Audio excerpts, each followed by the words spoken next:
자, 여러분 안녕하십니까? 여러분 우리 맨큐의 경제학 서술형 추가 문제풀이를 해보도록 하겠습니다. 이번 시간에는요 우리 과점시장에 대해서 같이 공부해 보도록 하겠습니다. 자, 우선 과점시장에 대한 1번 문제를 보시면은요, 자, 과점 기업들이 카르텔을 형성한다면 어떤 수준의 생산량을 선택할까, 이렇게 돼 있어요. 여러분, 과점 기업이다 라고 하면 아시겠지만 기업이 무수히 많이 있는 게 아니라, 글쎄 뭐 개수로 표현하긴 그렇지만 3, 4개 정도 기업의 수가 소수 이렇게 존재하는 시장, 이렇게 보시면 되겠습니다. 자, 그래서 이렇게 생긴 기업이 있고 좀 비슷비슷한 상품을 생산 공급해야 되는 거죠. 이렇게 3개의 기업이 있다고 합시다. 얘네들이 치열하게 싸우니까 너무 자기네끼리 경쟁하면서 스트레스를 받는 거야. 그러다 보니까 야, 우리 담합하자. 이게 카르텔이야. 명시적인 담합 얘기하는 것이죠. 자, 카르텔을 형성해 가지고 야, 우리 싸우지 말고 전체 생산량을 얼마로 하자 결정하는 것입니다.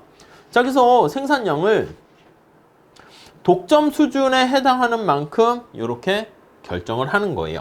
자, 그래서 여기 나와 있는 것처럼 기업들이 개별 기업이 Q1, 뭐 Q2, Q3 막 치열하게 경쟁할 때는 좀 뭔가 생산량을 더 많이 할 수 있는데, 이렇게 생산량을 통제하는 겁니다. 합의를 통해서. 자, 기업 1이 생산하는 거, 기업 2가 생산하는 거, 기업 3이 생산하는 거를 이렇게 합의를 통해. 그래서 약간 어떻게 합니까? 생산량 수준은 어떻게 합니까? 예, 너무 많이 생산하면 안 되기 때문에 생산량 자체를 독점적인 수준, 독점 기업처럼 생산량을 컨트롤하게 됩니다. 자, 그래서 독점 기업의 생산량으로 통제를 하고,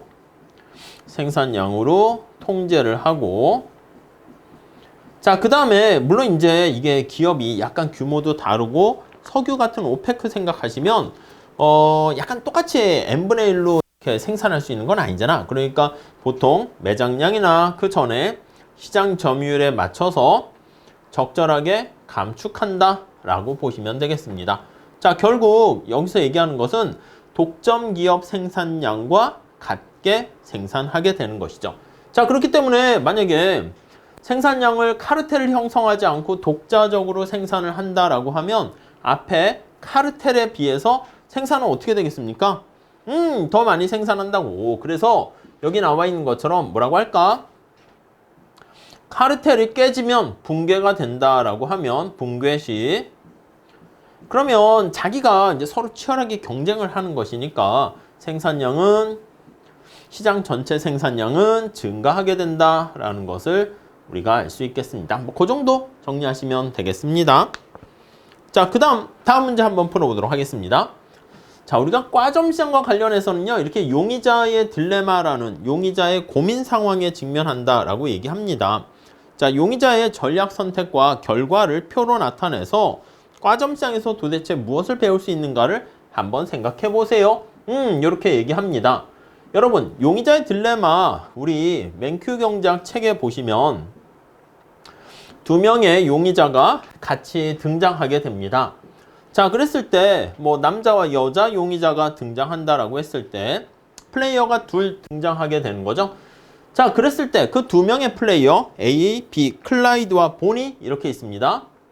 A, B라고 쓸게요. 그냥 A와 B라는 사람이 등장해요. 자, 둘이 사용할 수 있는 전략은 맞습니다. 쟤랑 우리는 짜고 이렇게 범죄를 저질렀습니다. 자백하는 게 있고, 아니면 부인하는 2가지 전략이 있을 거예요. B도 마찬가지입니다. 자백하는 전략이 있을 수 있고, 저 몰라요. 저 사람 누구예요? 왜 데려왔어요? 뭐 이렇게 부인할 수가 있습니다. 자, 그랬을 때 관련된 보수를 요 안에다 쓸게요. 자, 둘 다 같이 자백을 하게 되면 징역 8년을 산다고 할게요. 둘 다 같이.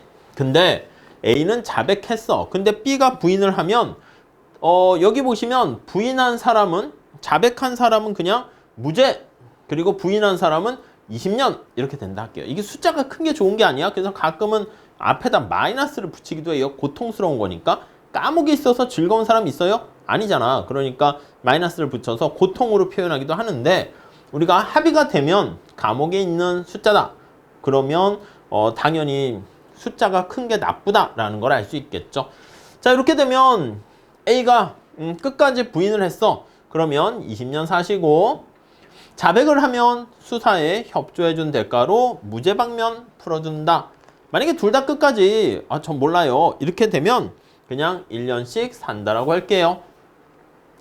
자, 이때 내시 균형과 5월 전략 균형이 어떻게 되는가 한번 찾아볼까요?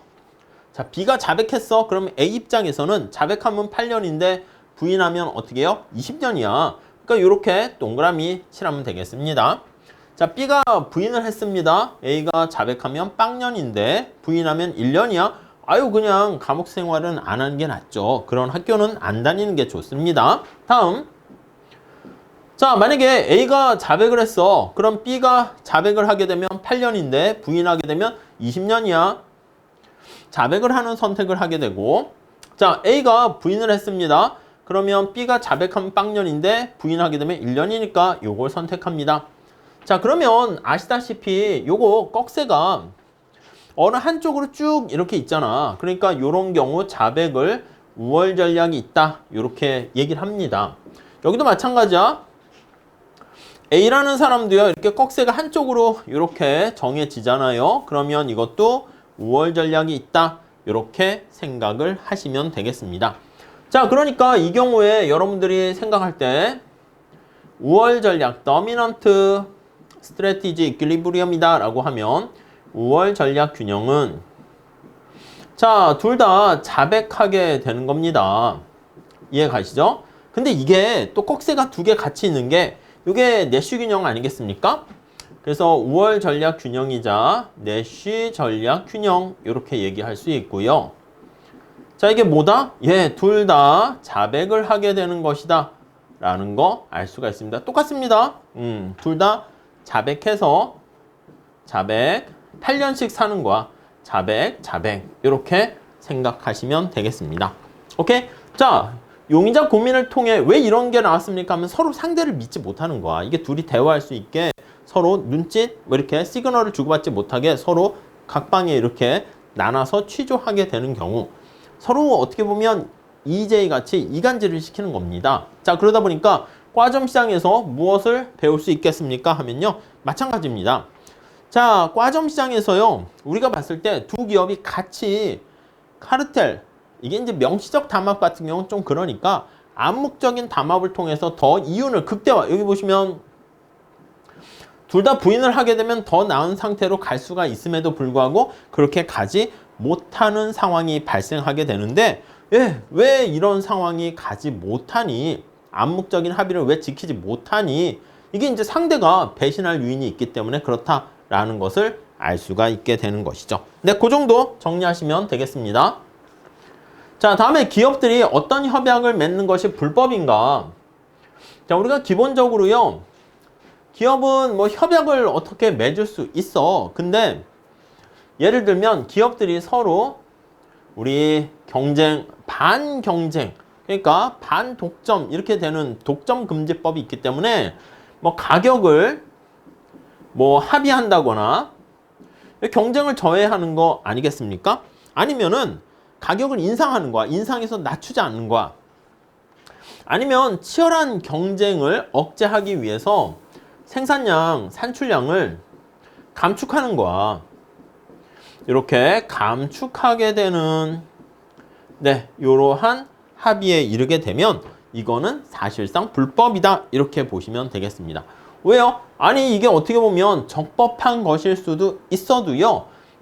우리가 괜히 오이 뭐 이런 데서 뭐 갓끈을 매고 이런 거 있잖아. 신발끈 고쳐 매고 이런 것처럼 괜히 오해를 받을 수가 있단 말입니다. 그렇기 때문에 이런 것들은 불법의 여지가 있다. 비록 적법할지라도 그렇게 보시면 되겠고요. 자, 그래서 반독점법은 왜 논란이 됩니까? 라고 하면은요, 이거는 우리가 경쟁을 저해하는 것을 억제하는 거잖아. 그래서 기본적으로는 찬성하지만 우리가 자칫 우리 교재 본문 내에 보시면 재판매 가격 유지 결정 이런 거 있잖아요.